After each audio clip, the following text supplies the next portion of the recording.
नमस्कार, मैं जूली तिवारी हर समय आपके साथ न्यूज चैनल में आपका स्वागत है। तो चलिए नजर डालते हैं आज के कुछ मुख्य समाचारों पर। फादर एग्नेल स्कूल की बसों को स्कूल प्रांगण में खड़ा करने की शिवसेना की मांग, सुरक्षा को लेकर उठाया गंभीर सवाल। अंबरनाथ पश्चिम में शिवसेना के श्री विकास हेमराज सोमेश्वर ने अंबरनाथ नगर परिषद के मुख्याधिकारी को पत्र लिखकर फादर एग्नेल स्कूल अंबरनाथ पश्चिम की स्कूल बसों को स्कूल प्रांगण में खड़ा करने की आवश्यकता पर जोर दिया है। शिवसेना का कहना है कि वर्तमान में स्कूल की बसें सड़क किनारे और अन्य सार्वजनिक जगहों पर खड़ी की जा रही है, जिससे कई गंभीर सुरक्षा और शैक्षणिक समस्याएं उत्पन्न हो रही है। पत्र में बताया गया है कि सड़क किनारे खड़ी बसों के कारण आसपास के इलाकों में नशाखोरी, उत्पीड़न और अभद्र व्यवहार की शिकायतें आ रही है। कुछ स्थानों पर नशे में लोग महिलाओं और बच्चों के साथ छेड़छाड़ और गाली गलौज करते पाए गए हैं।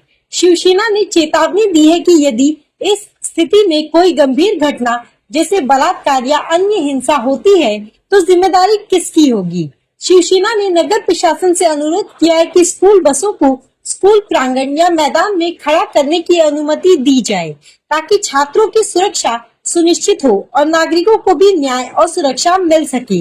इसके साथ ही पुलिस और संबंधित अधिकारियों को भी इस मामले में सहयोग करने की सलाह दी गई है। इस पत्र का फादर एग्नेल स्कूल के प्रिंसिपल और अंबरनाथ आरटीओ कार्यालय को भी भेजी गई है। इस कदम से न केवल बच्चों और नागरिकों की सुरक्षा बढ़ेगी, बल्कि अंबरनाथ पश्चिम के आसपास के क्षेत्रों में शांति और व्यवस्था को भी मजबूत किया जा सकेगा। आज फादर एग्नेल जे शाळा आहे, कोसगाव चिंचपाडा रोडवर जे शाळा आहे, त्या शाळेला एक निवेदन द्यायला आलो। ते त्याची जे बस आहेत 20-22 काही बसेस आहेत, ते बस ते लोक बाहेर इथं ते मैदान आहे कोसगावमध्ये दर्ग्यासमोर जे मैदान आहे त्या मैदानामध्ये ते बस पार्क करतात। आज अंबरनाथ शहरामध्ये एकही मैदान राहिलं नाही लहान मुलं खेळण्यासाठी। तर इथं जर त्यांनी बस पार्क केली तर लहान मुलांनी कुठं खेळायचं।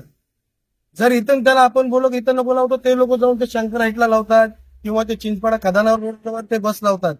म्हणजे हे लोक बस लावतात, या बसमध्ये रात्रीच्या वेळेस काही नशेडी लोक बसून दारू पितात, काही दुसरे प्रकारचे नशे करतात आणि या नशामध्ये एखाद्या महिलाचा त्यांनी जर छळ काढला, एखाद्या महिलावर काही अत्याचार झाला तर त्याची जबाबदारी नगरपालिका घेणार आहे का शाळा प्रशासन घेणार आहे का आरटीओने घेणार आहे। आज आपल्याकडे कुठेही लहान मुलांसाठी खेळण्यासाठी जागा नाहीये, पण एकमेव जागा इथं आहे। त्या जागेवरही ते लोक अनाधिकृतपणे नगरपालिकेची आरक्षित भूखंड जागा आहे ती, त्या आरक्षित भूखंडावर लोकांना खेळण्यासाठी ते लोकांनी जागा दिली, तर या लोकांनी अनाधिकृतपणे पार्किंग केलेली आहे। यावर ते नगरपालिका काही कारवाई करत नाही, तर लोकांनी खेळायचं कुठं।